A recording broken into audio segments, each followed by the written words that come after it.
Samajwadi party के राष्ट्रीय अध्यक्ष अखिलेश यादव जी हमारे साथ हैं। इस देश में लोकसभा चुनाव में एक बहुत बड़ी जिम्मेदारी उनके कंधों पर है।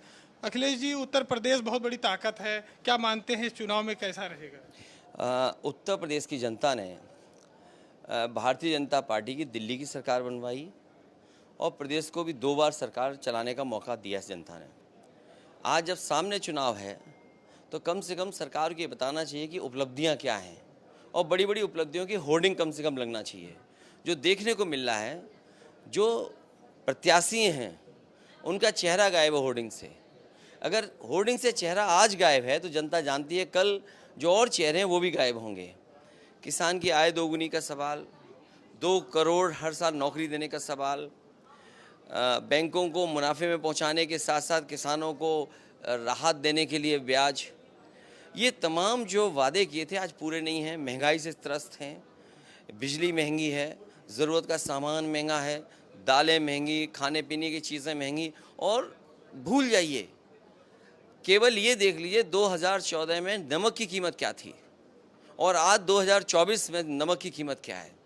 उत्तर प्रदेश की जनता बैंड बाजा नगाड़े के साथ तैयार है इनकी विदाई के लिए। आपका पीडीए कितना सक्सेसफुल है? पीडीए एक लंबी लड़ाई है और पीडीए ही जीतेगा, पीडीए ही एनडीए को हराएगा। और जिस तरीके से नौजवानों की नौकरी छीनी जा रही है, अग्निवीर जैसी टेम्पररी व्यवस्था लागू हो रही है और पेपर लीक हुए हैं, इनका सवाल का जवाब क्या है बीजेपी के पास?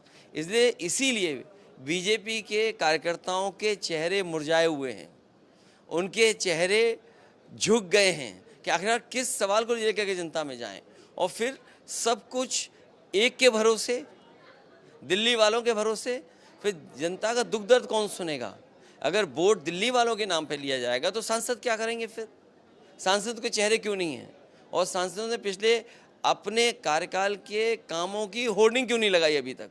अच्छा, एक सवाल ये आता है कि विपक्ष के लोग डर रहे हैं, प्रचार नहीं कर रहे हैं, विपक्ष के लोगों पर दबाव है, क्या इस तरह कुछ बात आती है? देखिए, ये स्वाभाविक है। बीजेपी का एक और ये तरीका है कि लोगों को डराएं धमकाएं। इलेक्टोरल बॉन्ड में हम लोगों ने देखा किस तरीके से डरा के धमका के लोगों से चंदा वसूला गया और उसका परिणाम ये हुआ है कि भ्रष्टाचार तो बढ़ा ही बढ़ा, लेकिन महंगाई भी बढ़ी। उसके कारण जिन लोगों ने हज़ारों करोड़ दिए, उन्होंने मुनाफे के तौर हज़ारों करोड़ कमाए होंगे, तो अंतर्गतवा किसके सर पे गया? जनता के सर पे गया। तो ये सरकार तो डराएगी धमकाएगी। और इटावा है, मैनपुरी है, कन्नौज है, फरुखाबाद है, एटा है, यहाँ विशेष रूप से लाल कार्ड बनाने की मशीन आएगी, लाल कार्ड बनाने की मशीन आएगी। और हो सकता है, इस पे मुझे उम्मीद है कि इलेक्शन कमीशन ज़रूर विचार करेगा कि जो वोटर लिस्ट छापी जाएगी तो छपेगी ऐसी कि अधिकारियों पर दूसरी होगी, जो पॉलिटिकल पार्टी है उनको दूसरी दी जाएगी। जब पॉलिटिकल पार्टी के अपने लोग वोट डालने जाएंगे तो पता लगेगा उनके आधे वोट गायब हैं। तो मुझे उम्मीद है कि इलेक्शन कमीशन इन बातों को सोचेगा, विचार करेगा कि निष्पक्ष एंड ट्रांसपेरेंट इलेक्शन कैसे हो। और अधिकारियों ने अभी अभी वोट लूटा है, कुछ एक्सपीरियंस्ड अधिकारी जगह जगह बैठाए हुए बीजेपी ने, इसीलिए। अच्छा, एक सवाल ये कि नेताजी नहीं है, उनकी छाया नहीं है। पहला ऐसा चुनाव है जो आपके नेतृत्व में आपके कंधों पर अकेले लड़ा जा रहा है, मैनपुरी, इटावा। क्या मानते हैं नेताजी का प्रभाव?